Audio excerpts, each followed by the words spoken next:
Hey, it's good to see you all. Particularly good to see my granddaughter sitting in the front row here.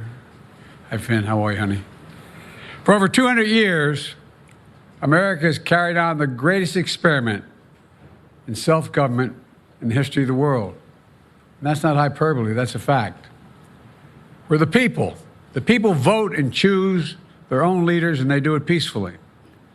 And we're in a democracy. The will of the people always prevails. Yesterday, I spoke with President-elect Trump to congratulate him on his victory. And I assured him that I'd direct my entire administration to work with his team to ensure a peaceful and orderly transition. That's what the American people deserve. Yesterday, I also spoke with Vice President Harris. She's been a partner and a public servant. She ran an inspiring campaign, and everyone got to see something that I learned early on to respect so much, her character. She has a backbone like a ramrod. She has great character, true character. She gave her whole heart and effort, and she and her entire team should be proud of the campaign they ran. You know, the struggle for the soul of America, since our very founding, has always been an ongoing debate and still vital today. I know for some people, it's a time for victory, to state the obvious. For others, it's a time of loss. Campaigns are contests of competing visions. The country chooses one or the other. We accept the choice the country made. I've said many times, you can't love your country only when you win. You can't love your neighbor only when you agree.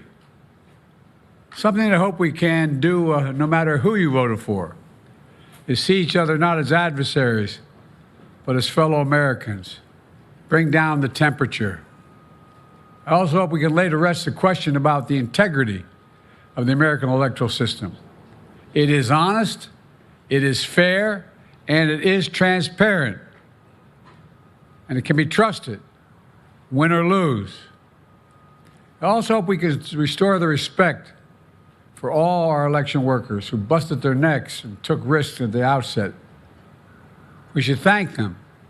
Thank them for staffing voting sites, counting the votes, and protecting the very integrity of the election. Many of them are volunteers who do it simply out of love for their country. And as they did their duty as citizens, I will do my duty as president. I'll fulfill my oath, and I will honor the Constitution. On January 20th, we'll have a peaceful transfer of power here in America. To all our incredible staff, supporters, cabinet members, all the people who've been hanging out with me for the last 4 years, God love you, as my mother would say. Thank you so much. You put so much into the past 4 years. I know it's a difficult time. You're hurting. I hear you and I see you. But don't forget all that we accomplished. It's been a historic presidency. Not because I'm president, because what we've done, what you've done. A presidency for all Americans. Much of the work we've done is already being felt by the American people, but the vast majority of it will not be felt over the next 10 years. We have legislation we passed that's just only now just really kicking in. We're going to see over $1 trillion worth of infrastructure work done, changing people's lives in rural communities and communities that are in real difficulty, because it takes time to get it done. And so much more it's going to take time, but it's there. The road ahead is clear, assuming we sustain it. There's so much we can get done and will get done based on the way the legislation was passed. And it's truly historic.